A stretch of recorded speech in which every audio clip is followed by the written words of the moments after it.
What's up, Joe? What's up, everybody? Is there a doctor in the house? Man, there are several teams in the NBA right now that are struggling, including the Boston Celtics and the Golden State Warriors, both playoff-bound teams. And the Lakers, a team that many believe would make the playoffs, is also struggling. Our basketball insider Larry Williams joins us to talk about what is ailing our troubled trio. So stay right there. We're talking NBA basketball on Sports 360.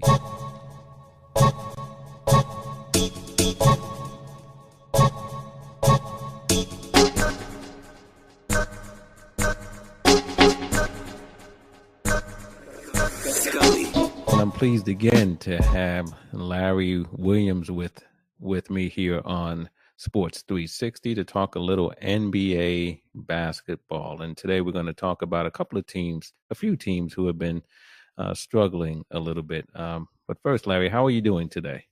I'm great. And yourself, Jeff?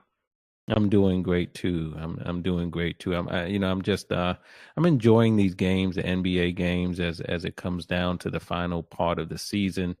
And again, as always in the NBA, there are some interesting storylines. And today, I want to talk a little bit, Larry, about some teams that are struggling, and in particular teams that we believed were going to be title contenders, and in fact may end up being title contenders. But first, let's talk about one of them. That's the Boston Celtics. The Boston Celtics had been struggling.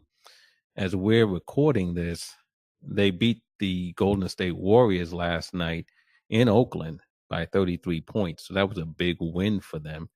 But prior to that game, they had lost 5 of 6, and they just been not the same team, and not the team that I think a lot of people expected that they would be this year. Just a little bit too inconsistent. And so starting with them, what in your view has been the cause or causes of their struggles?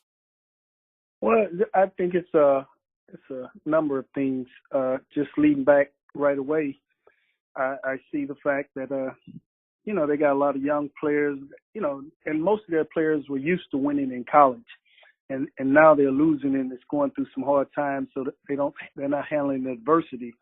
Another thing, you talk about those guys, they were lottery picks, so those guys, got to play right away, and they feel entitled. They feel like, hey, we're part of this team. You guys drafted us. You put us here. You knew we could play.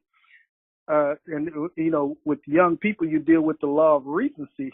So they remember last year, they made it to the finals without Kyrie, without Gordon Hayward, the final of the East, that is, and played, LeBron them to a tight, last game series.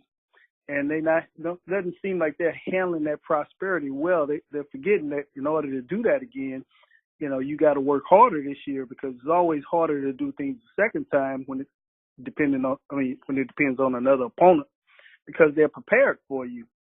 And lastly, I would say a lot of it has to do with both of their GM and as well as the Lakers GM. Those guys got expectations, because both of them won multiple championships, by the way, as players when they were young.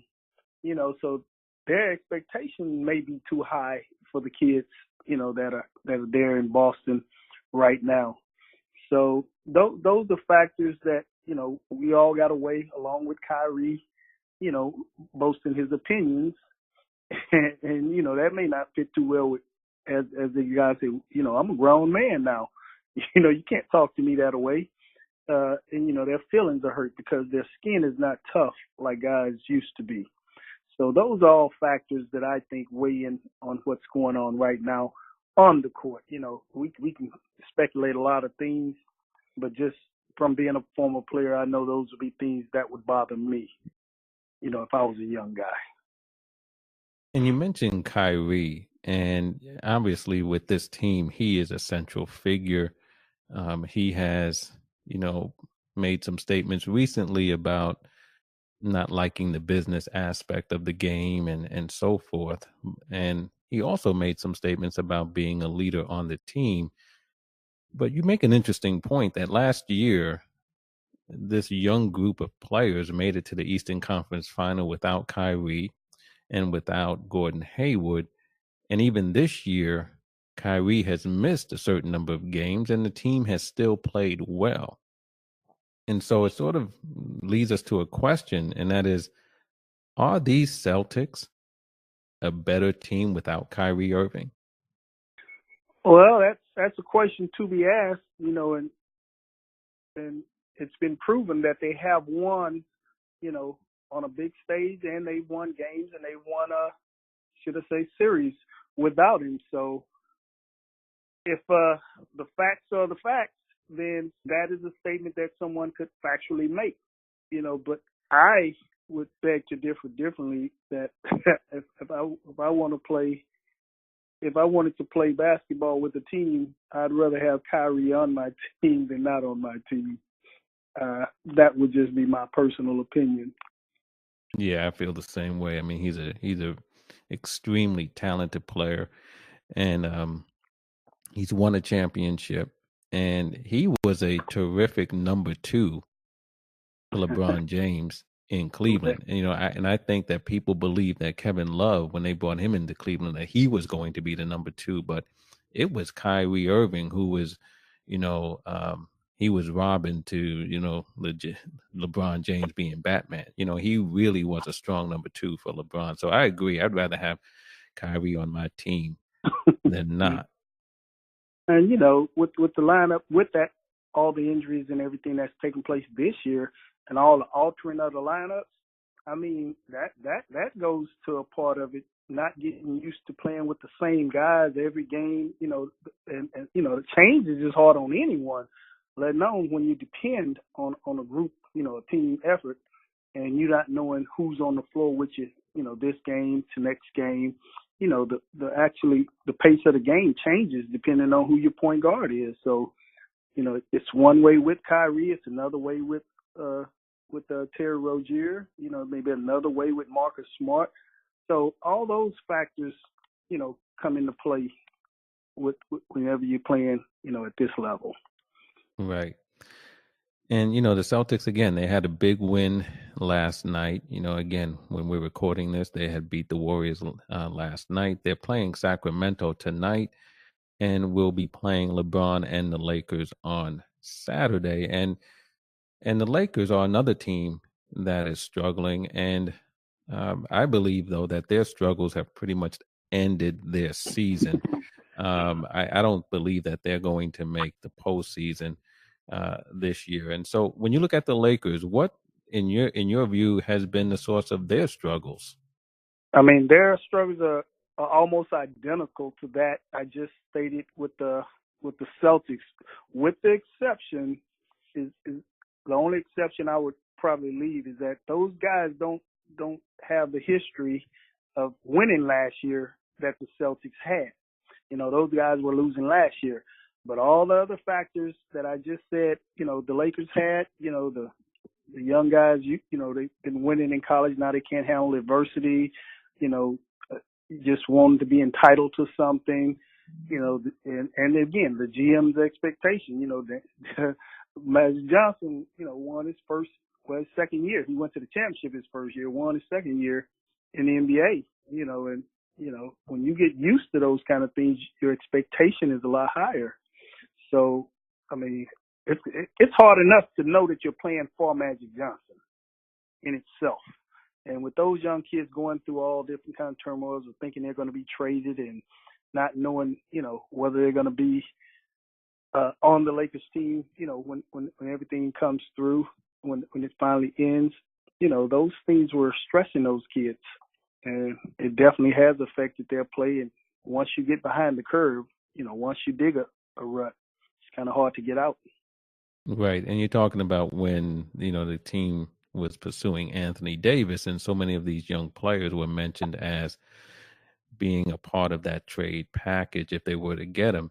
And, the thing about the Lakers, though, L-Dub, was that they really were playing well until LeBron got his, he suffered his groin injury on Christmas Day.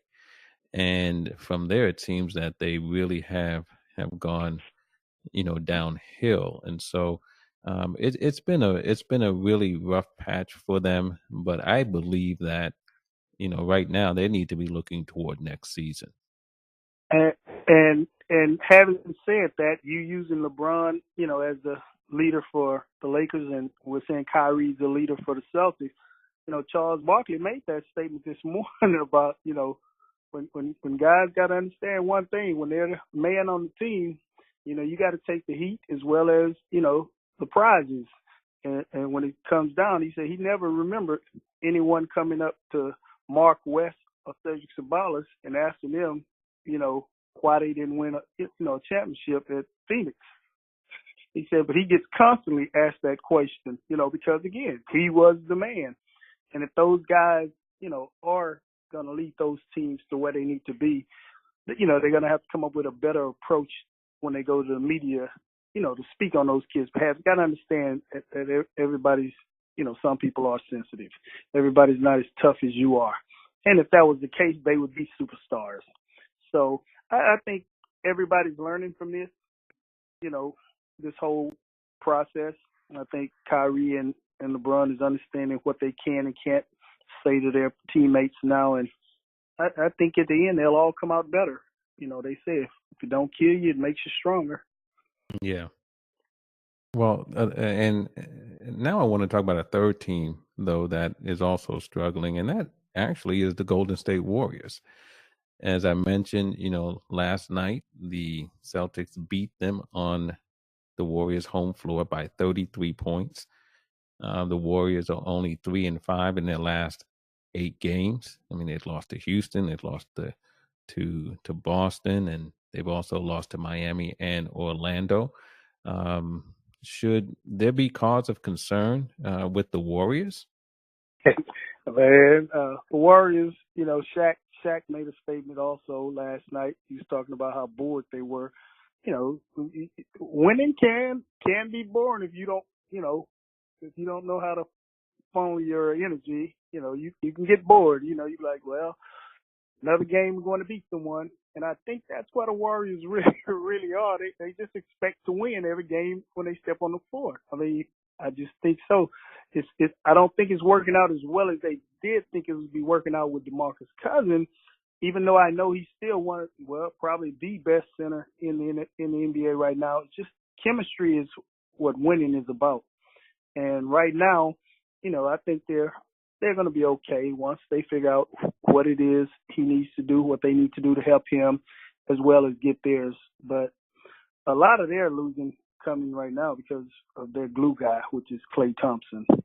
So soon as Klay back, soon as Steph's back, Durant's back, those three combined, you can put any other two on the floor. And these guys, like I said, it's going to be a gunfight. And it's hard to outshoot a guy with a lot of bullets.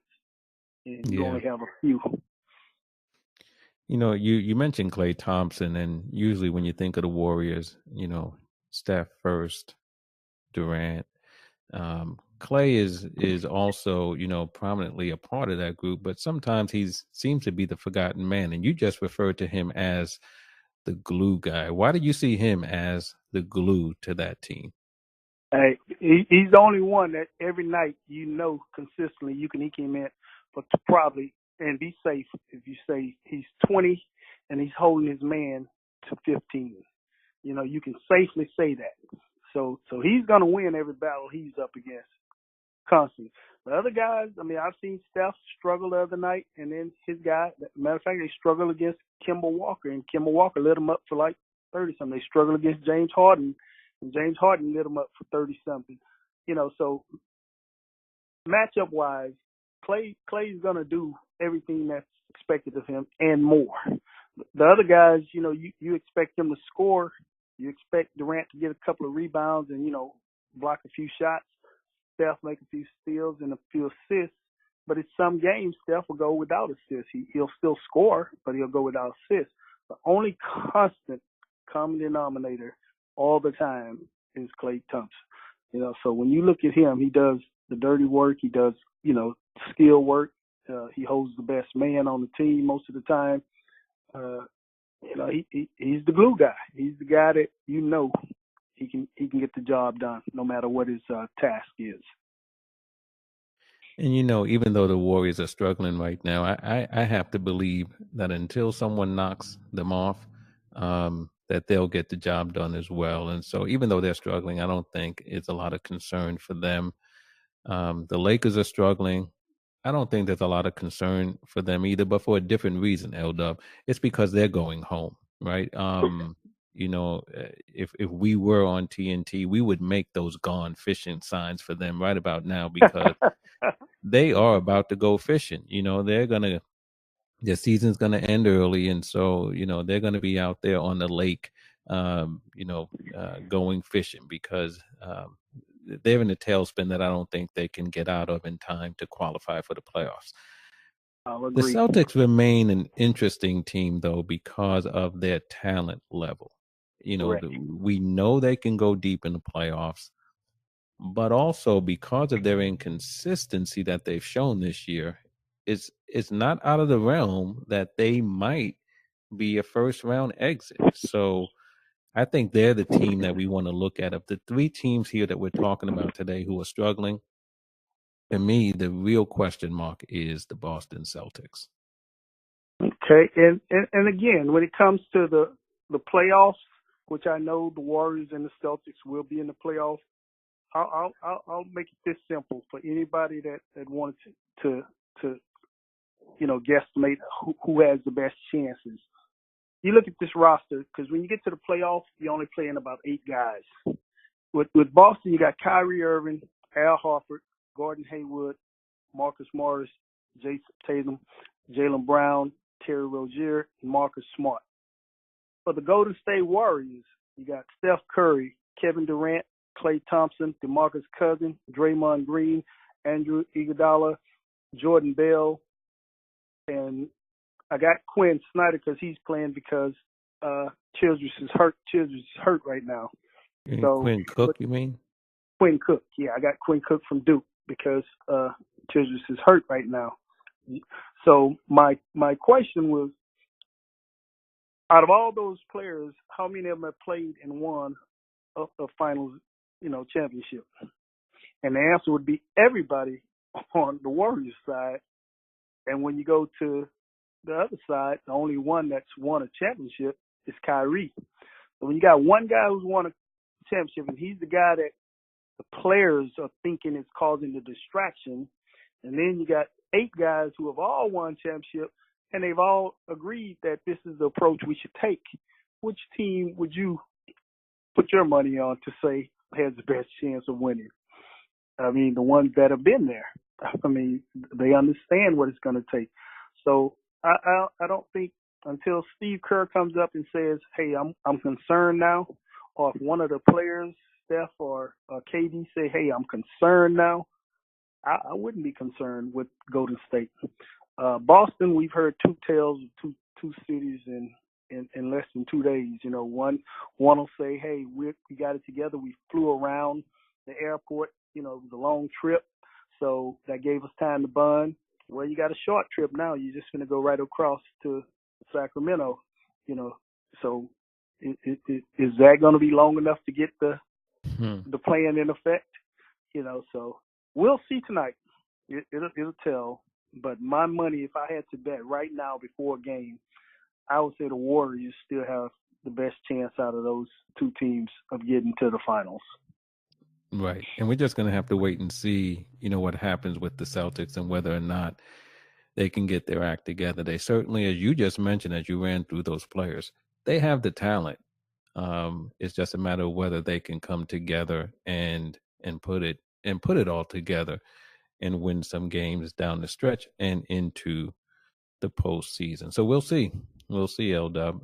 But listen, I appreciate you taking some time today to talk a little NBA basketball with us. We're certainly going to have you back. We have March Madness getting ready to tip off. I guess we have the conference tournaments first, and then we'll have Selection Sunday. So we'll certainly have you back after that.